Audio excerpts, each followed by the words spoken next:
up, YouTube? Hey, I'm gonna go over some of the stuff that I said I'd go over. Sorry, it's been a while since I got back to you guys. Been a little busy.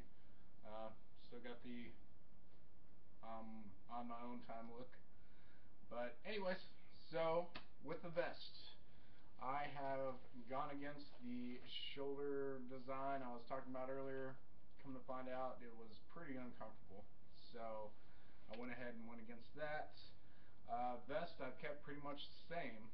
So biggest difference, alright, one of the guys on here, I forget his name, I apologize, big shout out, dual remote line, if you want to go dual remotes, alright, these remote lines are crazy long, alright, but they are awesome. If you want to go more stealth and you want to keep them inside your arms, if you plan on carrying your pistols the whole time, that work out great. If not, then they still work out great. You just gonna have them flopping around a little bit. So not a big deal, but works great. It's hold on, pulled it up for you. Ninja Dual straight remote line with slide check.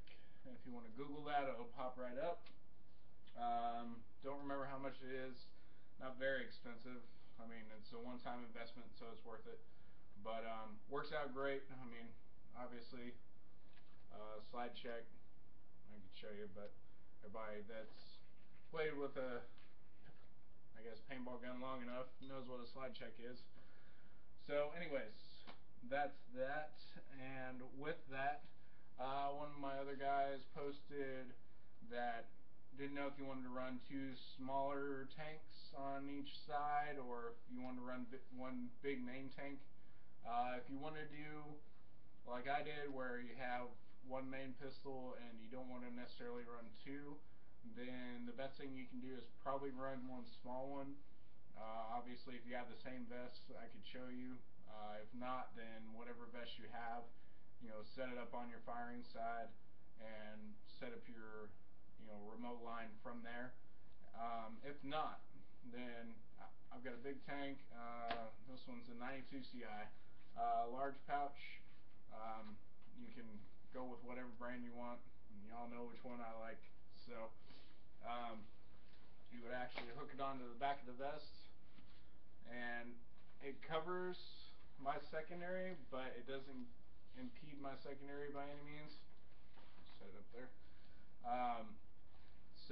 And I actually have it woven in, and then I actually have a clip sewn into the bottom of that as well that I can clip in. So I have my secondary pouch that I have on my back, and then I also can clip this into here, and then I have a secondary clip right there for my lower pouch. So it works out pretty well.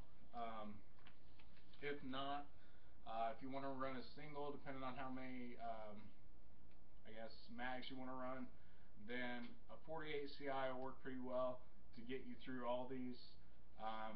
Honestly, my 92 and my big boy will run through them like 2 or 3 times, so it's kind of up to you. A little bit extra weight, not really much, but realistically, if you run a 48, it's going to get you through my mag load if this is what you're going for. So you don't really need to run the bigger ones. If you plan on staying on the field for a long time, the 92 will probably work a little better for you, but I mean, that's kind of your call. It depends on what kind of games you like to play. So, alright, beyond that, moving on to the pistol. A lot of you people have been asking me about this barrel. Alright, I have looked high and low for this bad boy. I have not been able to find it as far as an actual brand. There's no markings on it. I did the measurements. Alright, it's 9 1/4 from end to end. I don't know how they do barrel measurements, so it's 8 inches from the front of the barrel to the threads. So if you guys know how that works, hopefully that helps you out. But it's an 8-inch barrel to the threads and 9 1/4 to the end. Again, I don't know where it came from. It was just a random mishap that we actually got this thing to work. So, let's see. Echo Warlock, I think. Sorry if I butchered your name. Hey, it was great to hear from you guys. awesome to know, like, Armor of God, you guys inspired me to do this video in the first place. So great to hear from you guys. And I mean, from the videos, you look like a great guy, so I'm glad to know he actually is.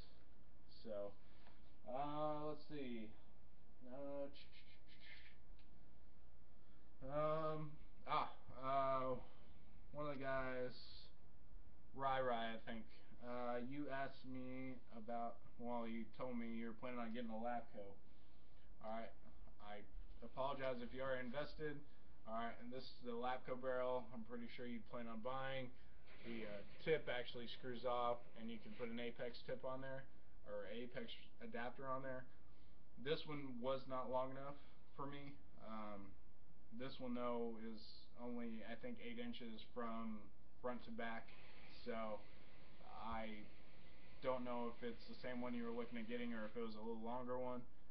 If it was the longer one, then you should be good, but like you said, it's not going to necessarily have the suppress look mine has, but I mean, it's still going to work out for you. The biggest thing everybody needs to realize is you can get bigger tips. Like, you don't, I mean, mine was just a freak accident that I actually got an Apex 2 ready barrel that fit my gun. So you can go a little bit bigger. It's not going to be the same look, but you're still going to get the same effect. So it's, I mean, don't focus too much on the look. I know it's, you know, not to toot my own horn. I know it looks pretty cool, but I mean, you're still going to get the same effect if you go with a bigger tip, especially if you're running one TPX instead of multiples, or if you're running a backup like I do. So just don't focus too much on that. Other than that, I didn't modify my tip there. I just took a bandsaw and cut in, and then cut it out. That actually fits my Apex 2 barrel a little better. Whenever I go to unscrew it, I can actually reach into the barrel, unscrew it, and then from there I can take it off on the field, and I don't have any issues with that. The problem there is it spins a little more. The Apex itself does, since it doesn't have that to snug against. So what I did there was I just added some grip tape right there, and it just snugs against that, and I haven't had as many problems with it like wanting to spin around, because I'll start shooting to the right or left. I mean, I'll look up and, oh, the barrel's turned. So if you do happen to find a barrel like this, again, I don't know which make and model it is, but if you find one like this, you might run into that problem. Just a little bit of grip tape will work just fine right there. So let's see, we have pretty much, Alpha Black brought up the fact that, yeah, indeed it is, TPX is X7 threads, so if you find any X7 threaded barrel, then that's going to fit your TPX just fine. So if you're looking, again, I've set mine up for Apex just because I love Apex, but you can fit anything that, well, other than flatline or something like that where it's, you know, a curved barrel. You can fit anything that's X7 threaded into the TPX, so you're good to go there. Yeah, other than that, going to something for, I think, 2001. Stuff to start out with. Strain a little bit, guys, so if you're not interested, don't worry about it. But X7, great thing to start with. Alright, the Phenoms are out now. This is a mechanical. This is literally the first one I got whenever I started paintballing. Works fine for me. Biggest difference is you have single fire on this, and you have an E-trigger on the Phenom. So other than that, pretty much the same gun. Got an Apex 2 on there too.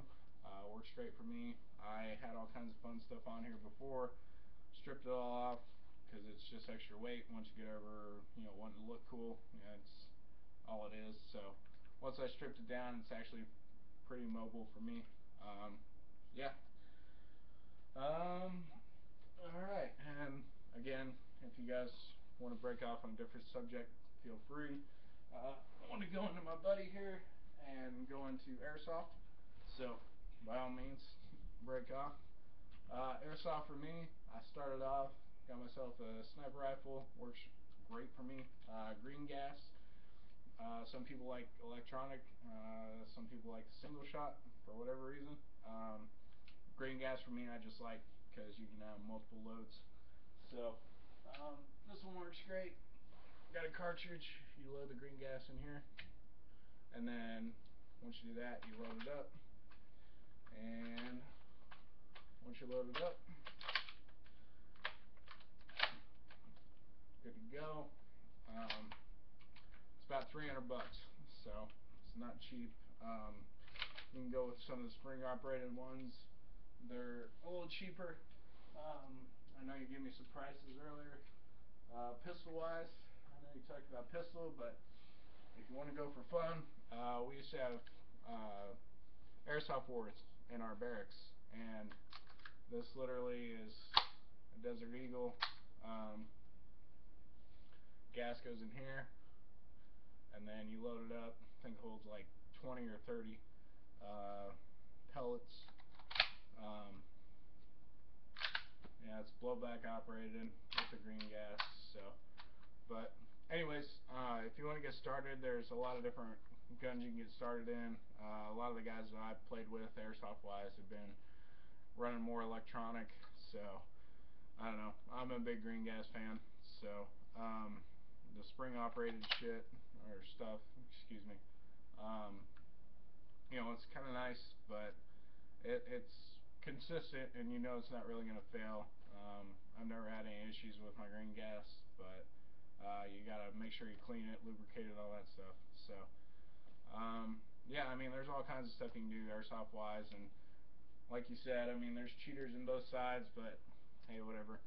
It's one of those things. I just enjoy paintball a little more because you get that actual mark that somebody's like, okay, yeah, I actually got hit, you know. So, but other than that, if you guys got any more questions, please let me know. If I upgrade any more, I'll let you know. And I think that's about it. So, you guys have a good day.